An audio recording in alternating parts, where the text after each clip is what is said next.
The broadcast is now starting. All attendees are in listen-only mode. Hi, good afternoon, everyone, and welcome. My name is Aubrey McLaughlin. I'm the Director of Alumni Professional Networks for the University of Maryland Alumni Association. We're excited you're able to join us for today's webinar, Self-Leadership and Happiness, presented by Michael Seelman. This webinar is part of the Alumni Association's Professional Development webinar series, in which we hope to provide thought-provoking and valuable content to help alumni like you achieve your personal and professional goals. We have a lot of information to cover today. We will be taking questions throughout the webinar. Please feel free to submit any questions you have using the question box that's located in the GoToWebinar control panel. We will also be asking a few open-ended questions to make this a more interactive experience through the webinar, and would love your feedback and responses when we get to those portions. Please take note of the chat box function that is located in your control panel for that time. A recording and slides from today's webinar will be available and shared this afternoon. Michael Seelman is a principal consultant and coach for Churchill Consultants, an international coaching, consulting, and inspirational speaking firm. He is co-founder and co-owner of GovCoaches that serves America's public servants. Previously, he served in leadership positions at the Federal Bureau of Investigation, the U.S. Department of Justice, the U.S. Department of Homeland Security, and the White House, including roles in communication, employee engagement, intergovernmental liaison, knowledge management, innovation, leadership development, information technology, and high-profile multi-city collaborative violence reduction initiatives. Michael did his undergrad thesis and collaborated on a book with leadership scholar and Pulitzer Prize-winning author James McGregor Burns while at the University of Maryland. He is a graduate from 1994 as a government and politics major from the College of Behavioral and Social Sciences. He also received his master's degree in public administration from Harvard University. Michael earned his Chief Information Officer certificate from the U.S. Department of Defense and served as Vice President of the Board of Trustees for a youth leadership foundation that he has volunteered with for over 30 years. And now we will get started. Michael, take it away. Well, Aubrey, thank you very much for that introduction. And given that this is a webinar discussion about self-leadership and happiness, I thought that I should start with my happy place.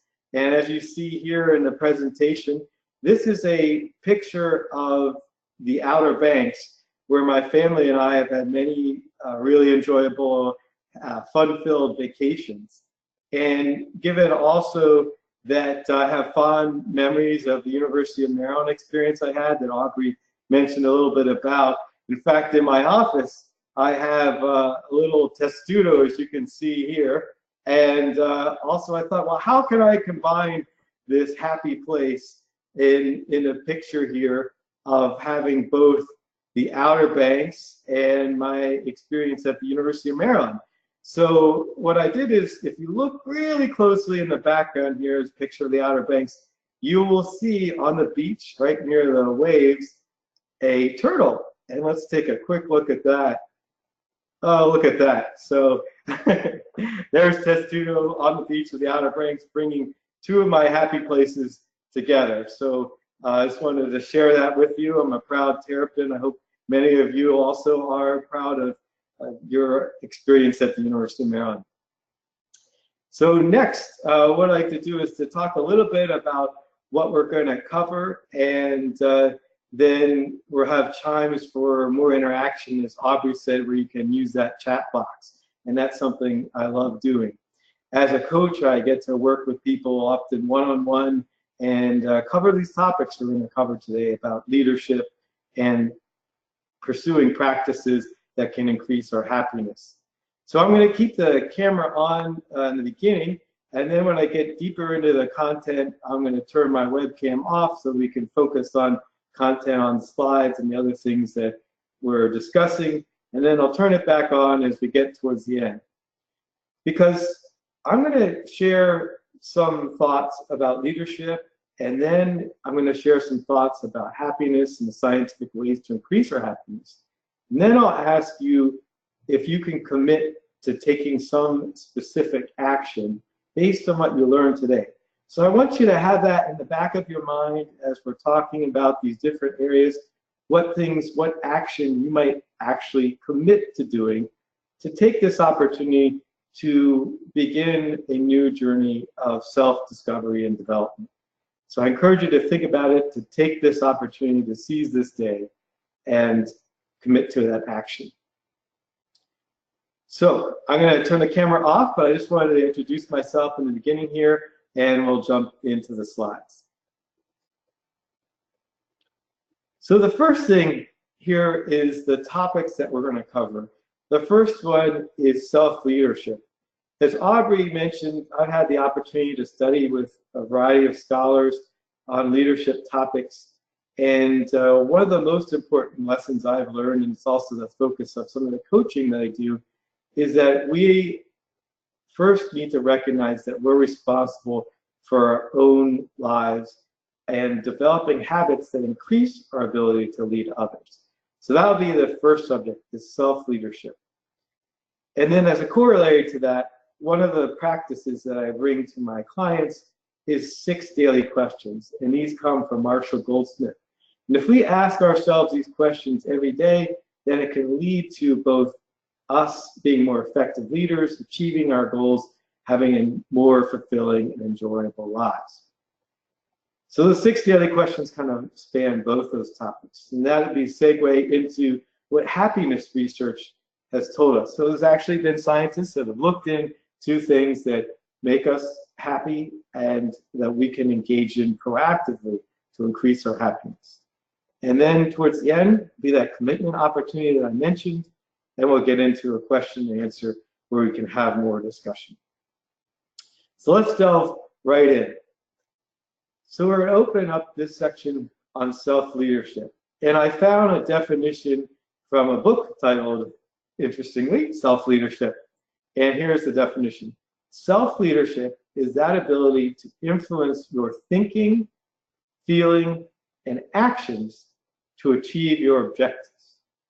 So one of the things that I find challenging here when I look at my own journey of leadership and self-discovery is taking responsibility that I can influence my thinking, that I can influence my feeling, and that I am responsible for my actions. Some ways I've done that is through meditation and actually through my coach training, and having a wife that's happy to point out some of the things that I could grow in. So those are things that I'm grateful for in my own self-discovery.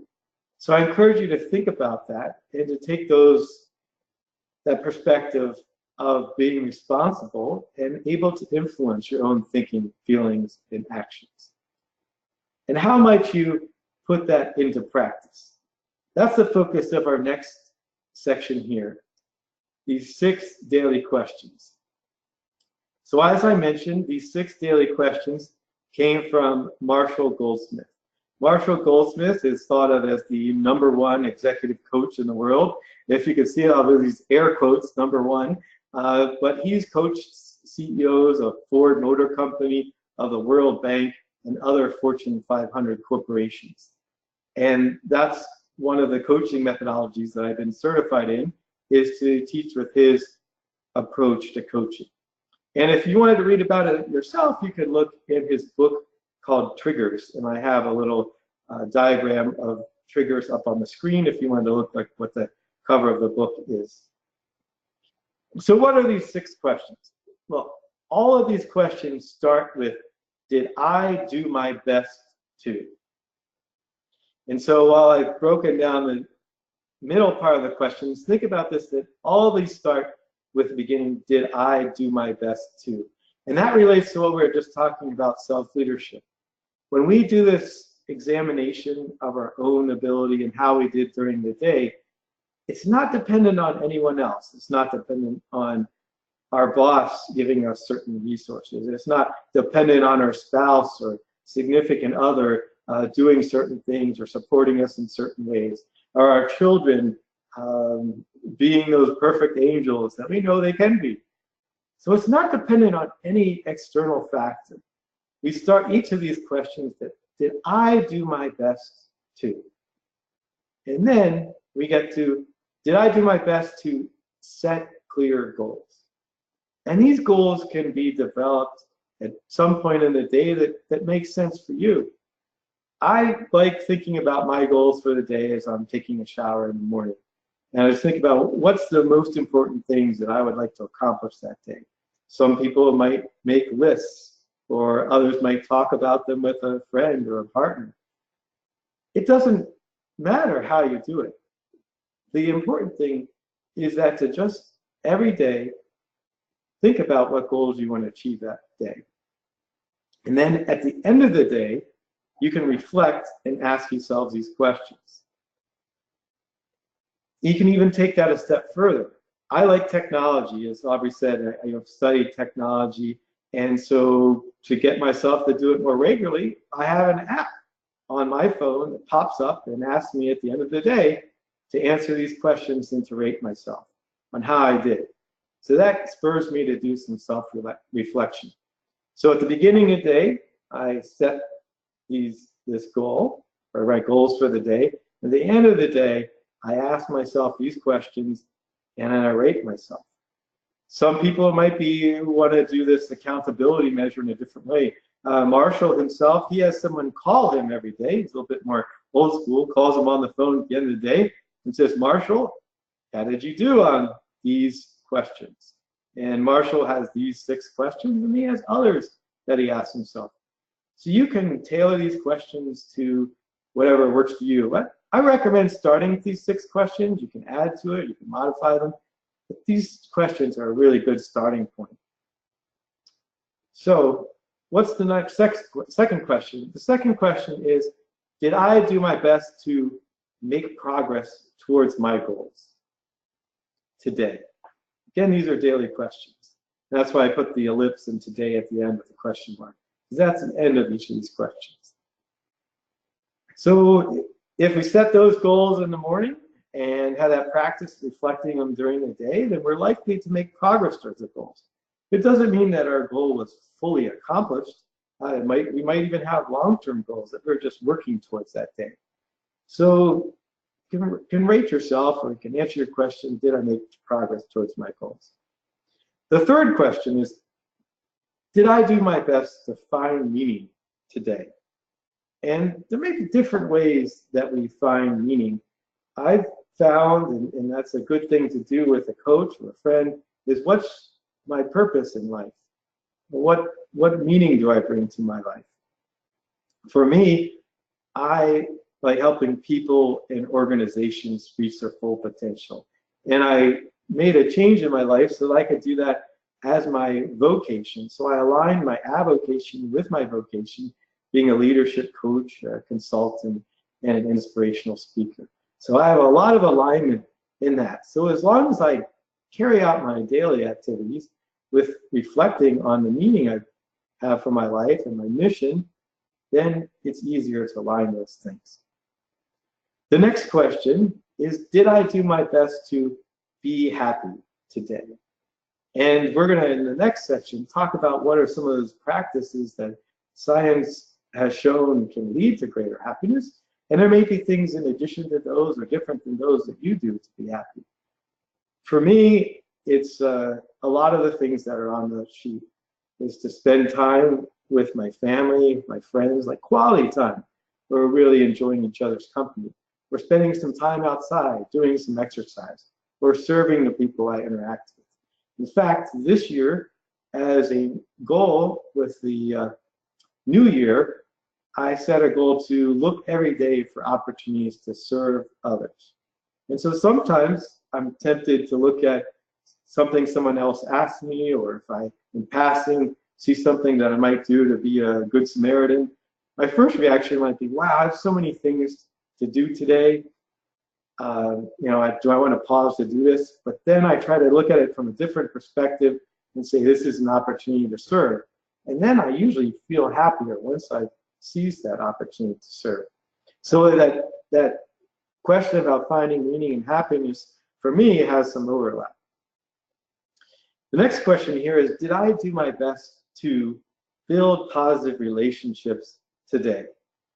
So positive relationships, that again has some overlap there, as I mentioned, with happiness. For me, it does, where building positive relationships is, did I spend time with my children, with my wife, with my friends, And did I do it in such a way that was positive? I know sometimes with loved ones, I can maybe take my wife for granted or my children for granted because they are wonderful people. And, and instead, I try to think of what can I do proactively. In fact, Marshall takes it a step further, which is something I was thinking about, is he names the loved ones around him and said, did I take the opportunity today to express my love or do something positive for the different members of his family? So that'd be a way to even focus more on building positive relationships with the people in your life. So this next question, and our last one of the 6, did I do my best to be engaged today? And for me, that means being really fully present, having a back and forth with the people I interact with, to being present when there's emotional content going on, and being really engaged and present. And my practice of meditation helps me be more engaged and present and aware when I'm interacting with those loved ones and other people around me. So these are the questions that we can ask each other every day. You can just do it verbally, you could reflect on it, you could write a journal, or you could use an app like I do to kind of rate yourself. And for those of us that are kind of type A and high achievers, the idea is if we're rating ourselves low, it'll get to us, and then we'll want to put more focus on it the next day, as one of my clients told me. So these are some of the 6 daily questions that I wanted to emphasize. And again, you can add to this list if you'd like. So at this point, what I'd like to do is pause and ask people if you have any type of reflective practice like this. Do you do anything that you set goals in the beginning of your day, or that you reflect at the end of the day on certain goals, or if you have reflected on your mission? Love to hear any of your thoughts in the chat box that Aubrey talked about.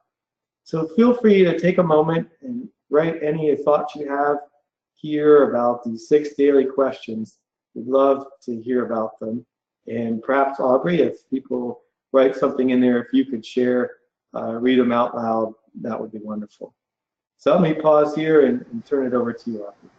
Wonderful, absolutely. So as Michael mentioned, there is a chat box that is on your GoToWebinar control panel.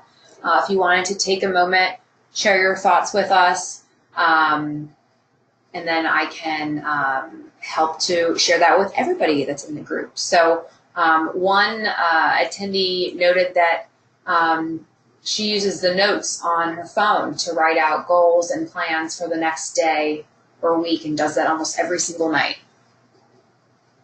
Great. So it sounds like she is reflecting and even setting goals for the next day. Terrific.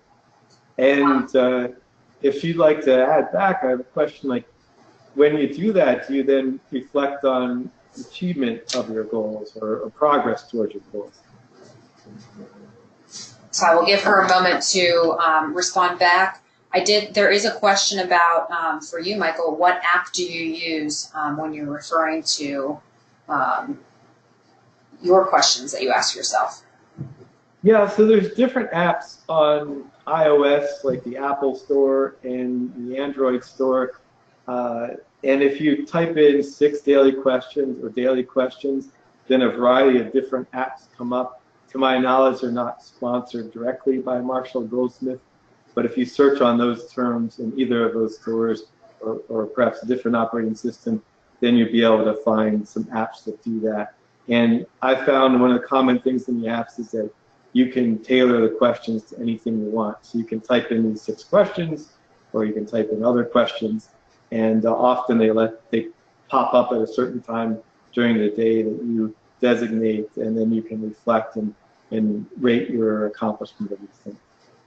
Great. And we just had our individual respond who writes out goals and plans every single night.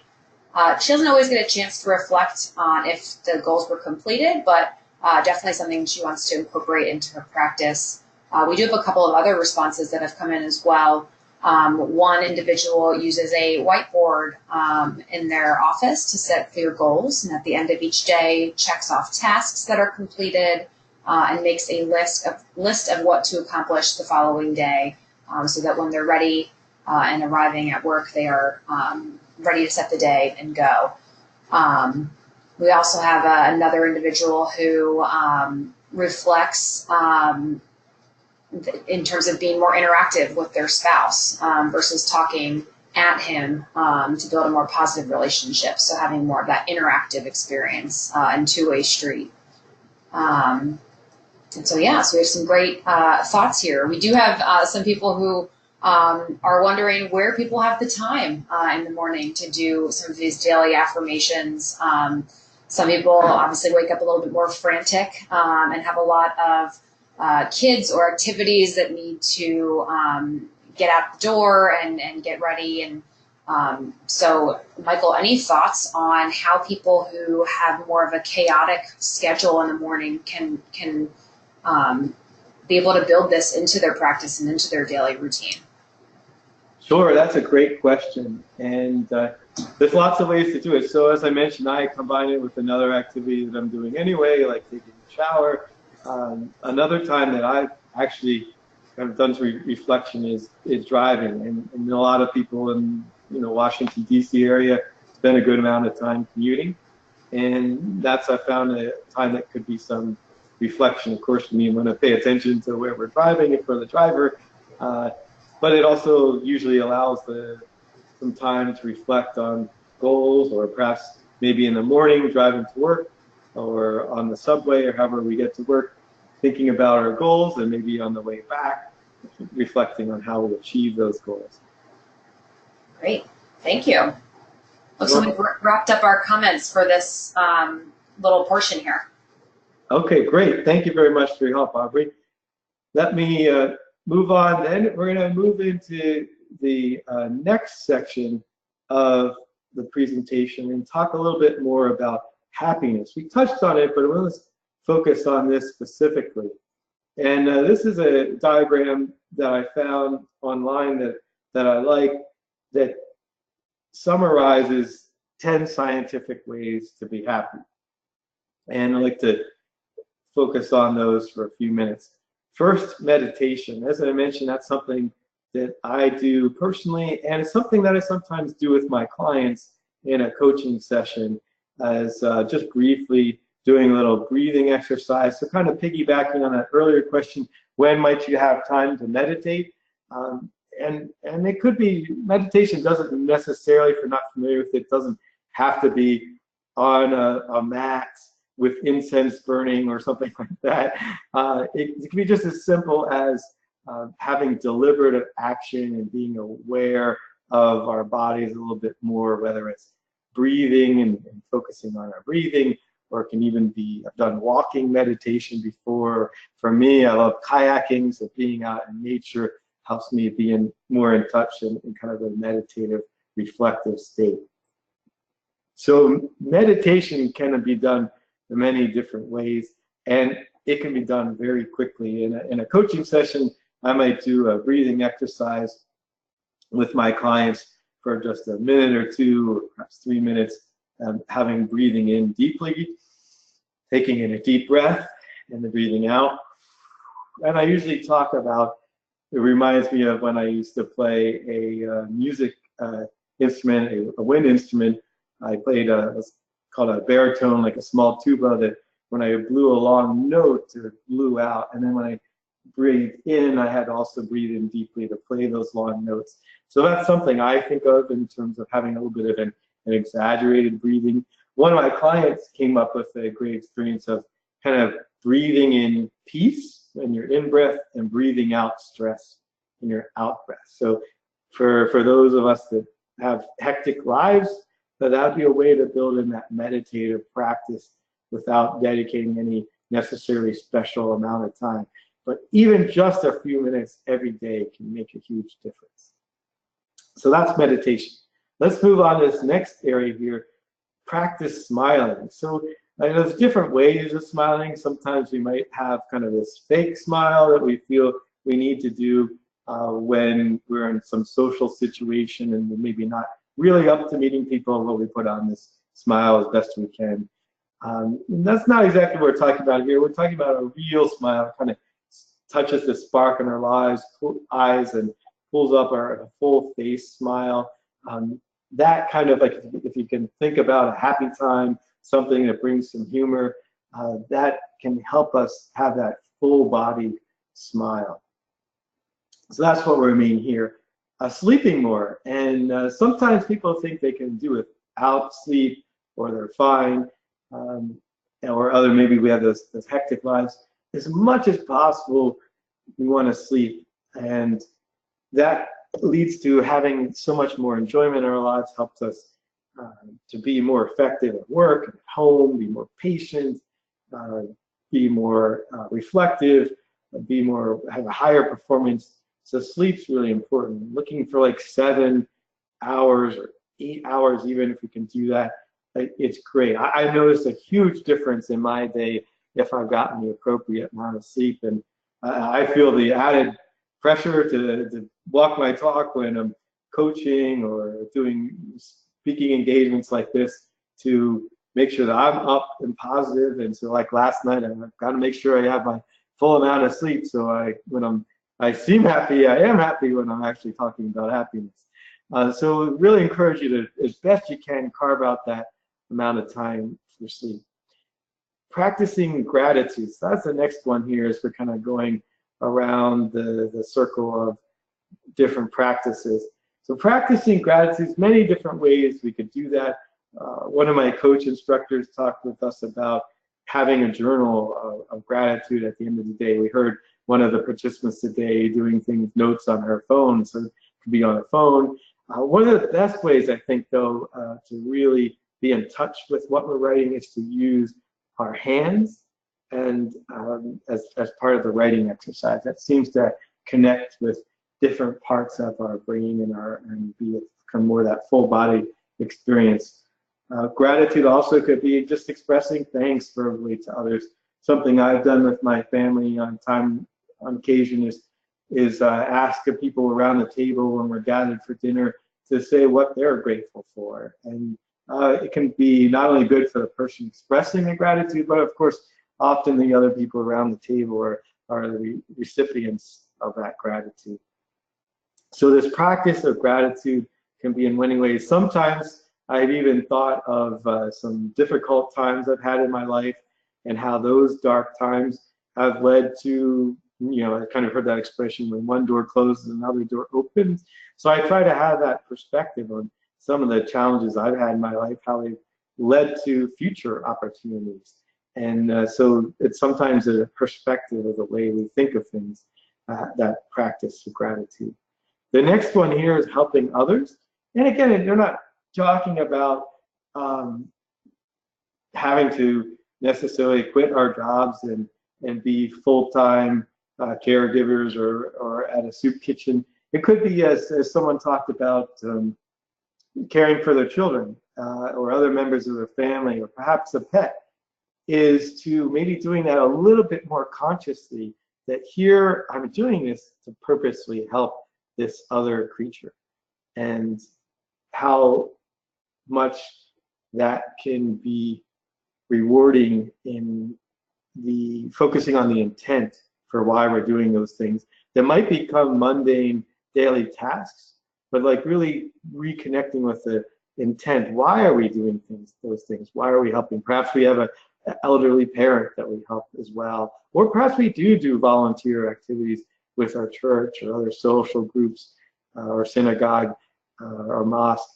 This is an opportunity to help others and to be deliberate about it and focus on that intent. So the next area here is exercising. Again, we're emphasizing these things could be done in moderation. It doesn't have to be that we're bodybuilders working out the gym every day. In fact, it doesn't even have to be at the gym. Earlier today, the sun was out, so I have the luxury of working at home now. So I went out for a little bike ride, which is something I enjoy, so to get some exercise. And that leads right next into this going outside. So these things could be combined. I wanted to spend some time outside. I wanted to get some exercise. And sometimes it could be combined with helping others. So my daughter's elementary school is right near our house. So sometimes we bike together to her school or bike back. So getting the exercise, spending some time outside, helping others, spending time with family and friends, can combine these activities in creative ways if we reflect a little bit on how to do that. Moving closer to work, or of course moving work closer to home, if we take on different jobs or we take advantage of telecommuting opportunities. So that's another great thing, because then it would allow us more time to do other things, or repurposing some of that commute time, as we talked about, to have some reflection or plan some of these other activities in our life. Next, spending time with family and friends. And again, it's that time where we're present with our family or with our friends. We're not, if we can, not be planning the next day, not planning our goals, not thinking about that difficulty we're having at work, but really being present with them. I've noticed the difference. I have a 6-year-old daughter, and there's times when I'll be playing with her more fully present, and we're both really enjoying it. And then there's other times when I might be a bit distracted, and I miss that beautiful opportunity to spend time with her. And it's maybe not as enjoyable for either of us. So deliberately doing that. Another thing my wife and I have been emphasizing more recently is inviting people over for dinner, to have that time with them, to have a discussion, and sometimes at a restaurant or sometimes at our house. And playing some games, whether it be Monopoly or card games, just enjoying that time with family and friends. It's so easy to be distracted by electronics, and believe me, there's a lot of electronics in our house, but as much as possible, being fully present with that loved one, either family or friend. Next section here sometimes gets a laugh is plan a trip, but don't take it. As of course you can take the trip you plan, but the point here is that it's not necessary to actually take the trip. A lot of enjoyment can come by planning a vacation or some other kind of fun trip that we're looking forward to, that we imagine what it might be like, exploring a new locale, doing some new activities. Maybe we always wanted to go to Hawaii, or look at the Arctic and visit some icebergs on a cruise ship, or visit a friend that we haven't seen since our days at the University of Maryland that's across the country. So, planning that trip, just planning it, can bring a lot of enjoyment, a lot of pleasure to us without necessarily needing to take it. That's the point of that one there. And then we're going full circle back to the meditation that we first spoke about. So here is another opportunity that I'd like to pause and see if people have any reflections about maybe some of these activities that they engage in now, perhaps other activities that they engage in that brings them pleasure, or if they have any questions about these activities. I'd love to hear them, and you can enter them in the chat box. And Aubrey, if you could help with that again, I'd most appreciate it. Absolutely. So we'll take a couple of minutes here just to jot down any thoughts in the comment box. I know some people are using the question box, some people are using the chat box. So whatever is easiest for you. I have both up and can see both. So happy to facilitate any discussion with Michael.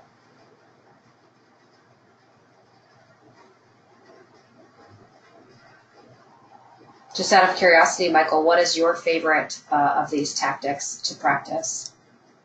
Well, I was just thinking about that, especially given the comment about, people having hectic lives. I like to think about ways to combine these activities. And then I also think about, I do a little research, like what kind of tools or technology would enable me to do this more easily. So I kind of mentioned, I love biking to school with my daughter, picking her up, and I was like, how can we do that together? Because she doesn't necessarily, bike as fast as I might as an adult, and we only have so much time to get to school or back to school. So I found on Amazon a tandem bike, that we can be connected. So we're both pedaling, we're working together, kind of neat having that joint activity, and we get to school relatively quickly, almost in the same amount of time it would take to drive to school. So sometimes I think of tools to help me do things, or I know that like I love to spend some time outside, but I also know that our dog needs a walk, and that's something that would show my wife, who is really concerned about our dog getting outside and spending time getting some exercise. So that hits some of these categories, like I'm spending time outside, I'm investing in my relationship with my wife, I'm helping others, like this, our family dog that wants some exercise, and my wife that cares about his exercise.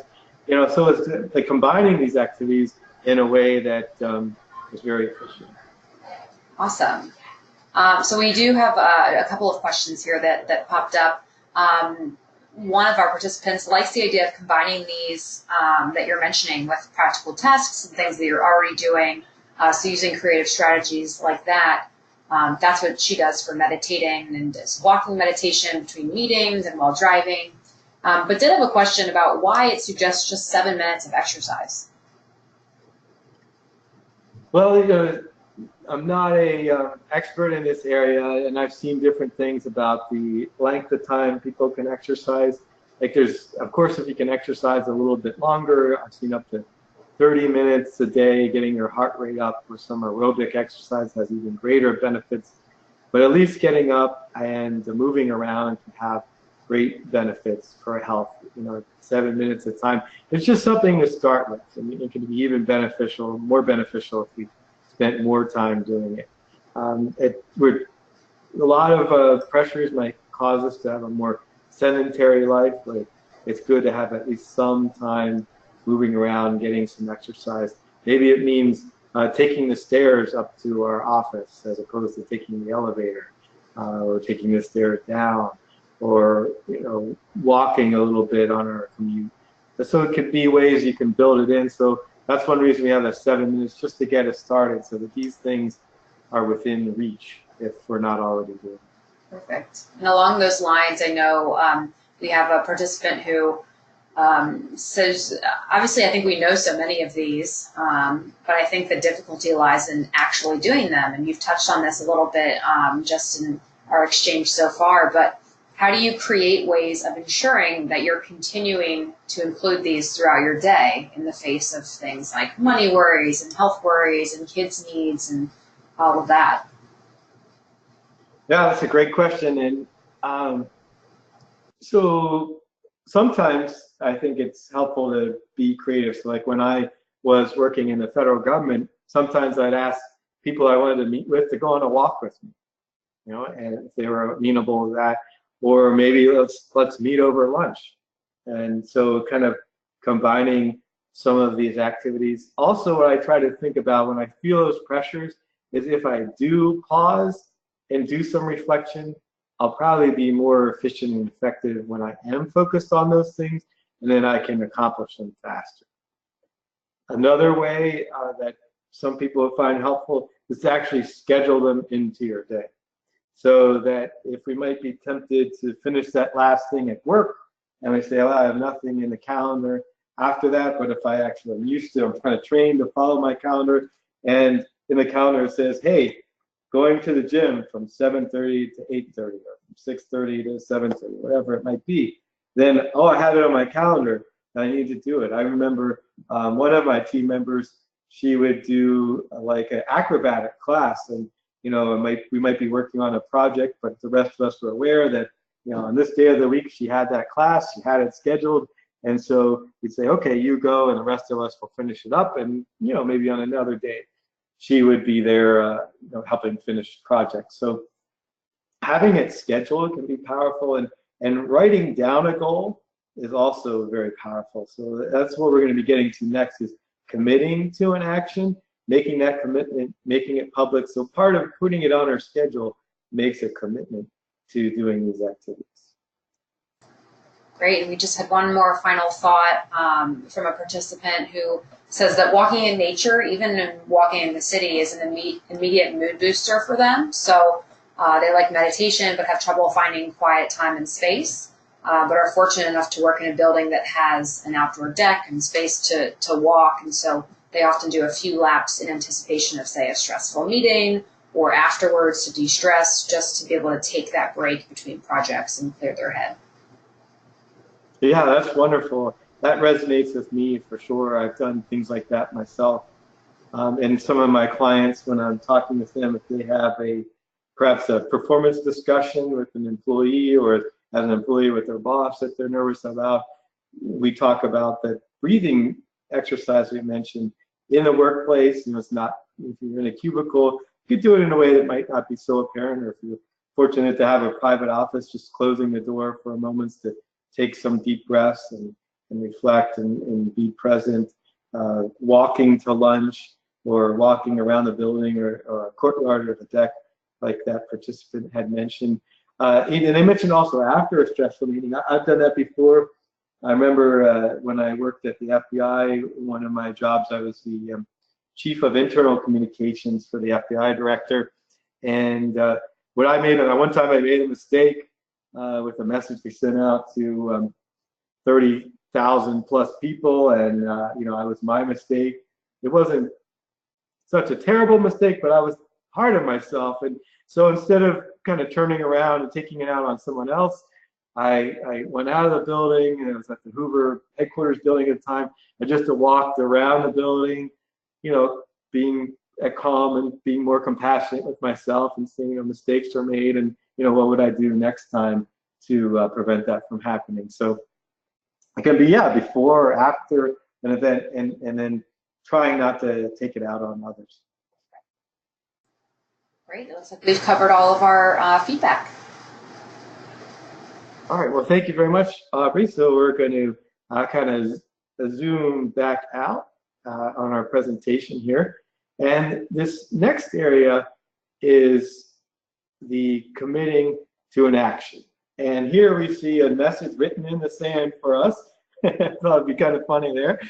Carpe diem, so seize the day.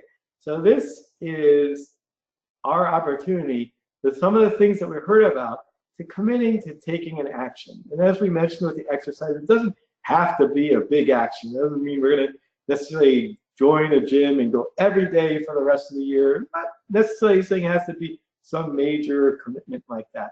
But we talked about a lot of different things that were in the presentation, things that other participants had shared, or perhaps things that you've reflected on while you've been a part of this discussion. And so what I'd ask is that you think about it. And I'm going to turn my camera back on and just encourage you, as I do with my clients, to think about what might you do to try something new, to commit to a new action. And what I'm going to ask you to do is also to put that into the chat box, into the question box, so that others can also be encouraged by the way you're making commitment. Perhaps they'll make a difference to see others, have this community of people supporting them. And that's something I do in my coaching. At the end of almost every session, I ask my clients, so based on this discussion of what you wanted to focus on, what action would you like to commit? Now, sometimes we think we go to a training on leadership or self-leadership or hear these research about happiness, and we are intellectually stimulated and we think, okay, now I'm going to be better because I heard these things and I've been trained on these things. Well, often what we know is that it takes some additional action for those things to be realized, the things that we learned about, the things that we got trained on. And the same is true here. So I want to give you that opportunity. I hope you can write something in the chat box or the question box. What's some action, whatever, big or small, that you'd like to commit to doing based on some of that discussion we've had today? So we'll pause here, Aubrey, see if anyone has some thoughts they'd like to share. Sounds great, and I'm happy to share those as they come in to our comment box here. So I'll say a little bit more about that. Again, this is kind of what we talked about is goal setting. So setting a goal. Even if you don't feel as comfortable sharing in the chat box, perhaps next to you on a piece of paper, in your phone, maybe you write that goal down. Or at least you formulate what that goal is in your head. You maybe want to be more present with your children or your spouse or your significant other. You want to try a little breathing exercise. Maybe you want to spend a little bit more time outside, going out on the deck or walking to lunch or reflecting on the commute. Whatever it might be, it doesn't have to be a big action. You can just take a step. I would love it if you'd share it with us, or I think it'd be good for your own benefit, or if you are making a private goal. It'd be wonderful if you can make that type of commitment.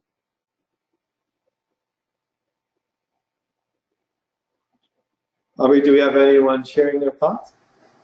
No, not yet. I think you stumped them. Okay. Well, again, I encourage you to make that commitment. And when we set goals, as you probably heard many times before, it's good to have these SMART goals.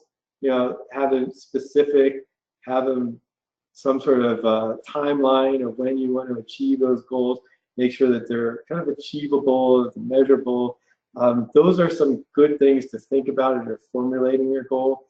So maybe you say you're exercising once a week and then you want to go to that twice a week. Maybe you're exercising 7 minutes and you want to bump it up to 30 minutes. Whatever it might be, some goal that you feel comfortable to share with the rest of us. We'd love to hear it. It might encourage others to also set their goals. So if you could put that in the question box or the chat box, we'd love to hear it. Yes, and we do have just a couple that have come in over the last minute. One is that they are thinking about things that they can do to be more engaged and more in the moment and present. So focusing on breathing, that sort of thing has become a really big goal for her. Another is trying to remain mindful of goals each day and schedule some time to actually commit to them. So prioritizing happiness over work, at least some of the time. And looking for ways to fit in small bits of fitness, especially in the winter months when the outdoors isn't as kind to us here. And then we had somebody else comment on how they like the plan, the trip, but don't take it idea and would love to think creatively about possibilities and ideas in a constructive way using that tactic. Wonderful. I want to thank those of you that share your goals, and if others have things they're committing to, feel free to enter them as we're kind of talking about it. I think if I heard you correctly, one person commented on prioritizing happiness over work sometimes. And I also, one part of my occupational hazard as a coach is to challenge my clients or people that I'm working with sometimes and collaborating to say, might there be a way to be happier at work? So thinking about that, perhaps being engaged with the people we're working with, going to lunch with people, asking them about how they're doing in their lives.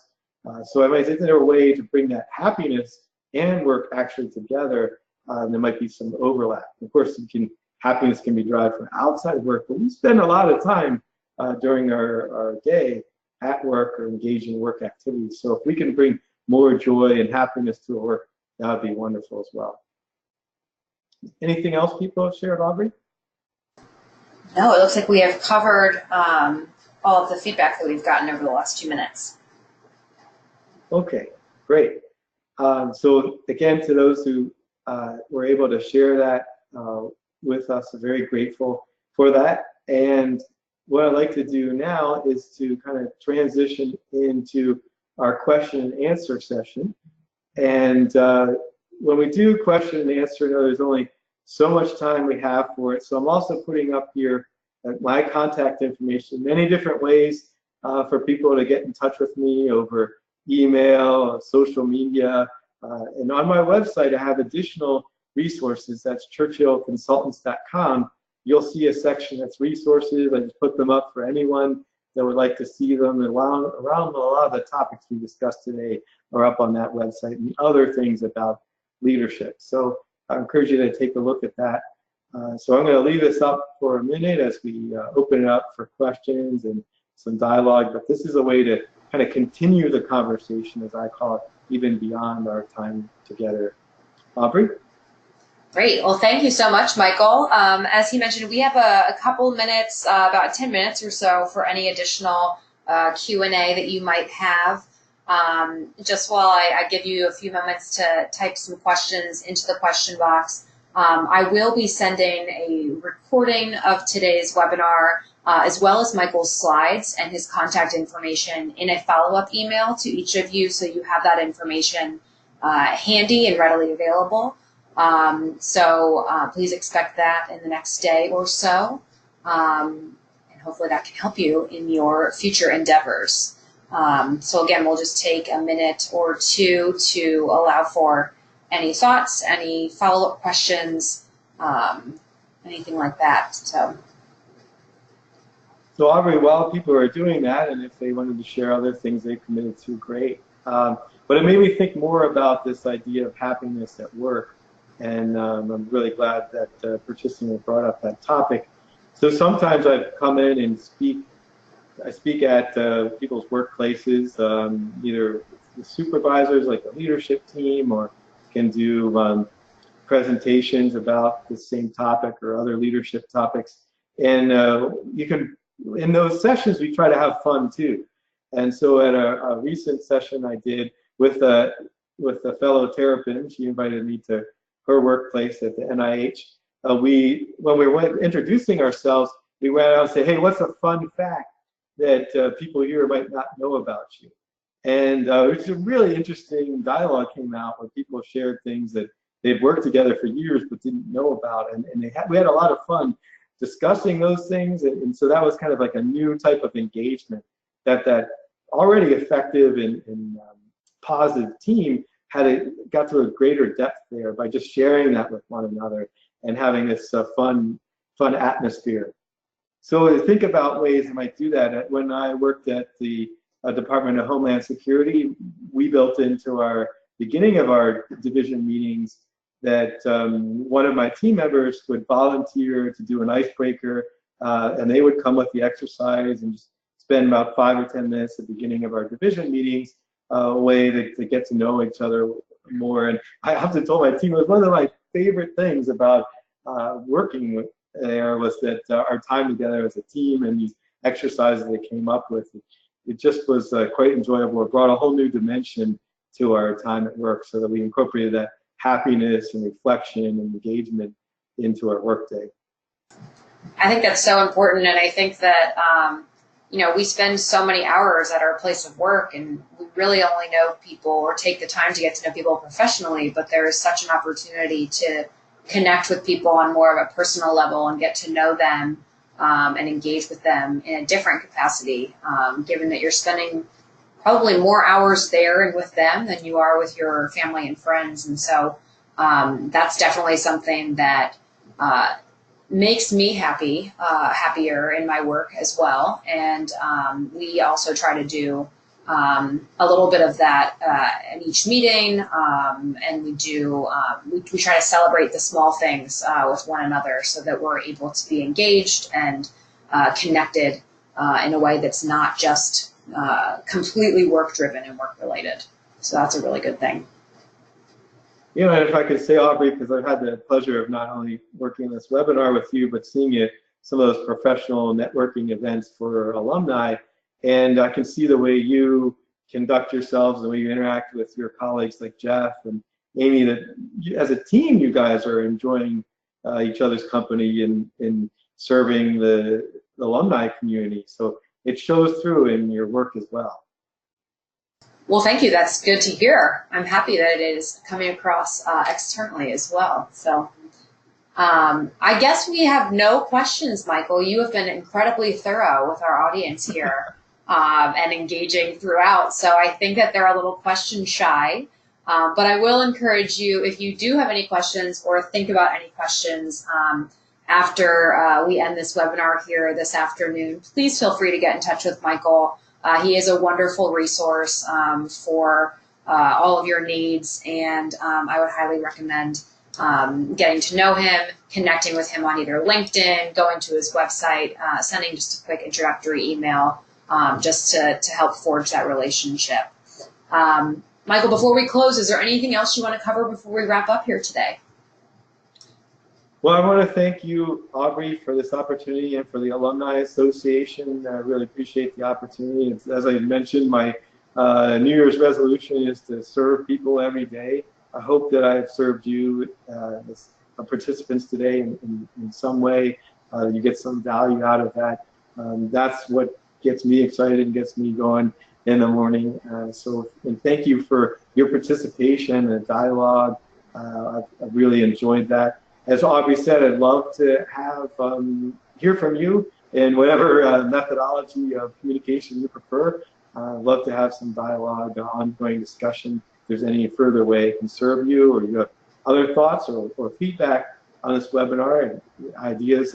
One of the things we talk about in coaching is feed forward suggestions, or if you have suggestions about maybe the things that you found valuable here, or suggestions about how I might do something similar in the future and produce even more value for the participants, I'd love to hear that feedback as well. Wonderful. Well, a huge thank you to you, Michael. I really appreciate you hosting today's session and providing all of your knowledge and wisdom with us here today. And I'd like to extend a huge thank you as well to everybody who logged on and participated with us. I hope you all have a wonderful day today, and go Terps. We'll see you soon. Take care, everyone.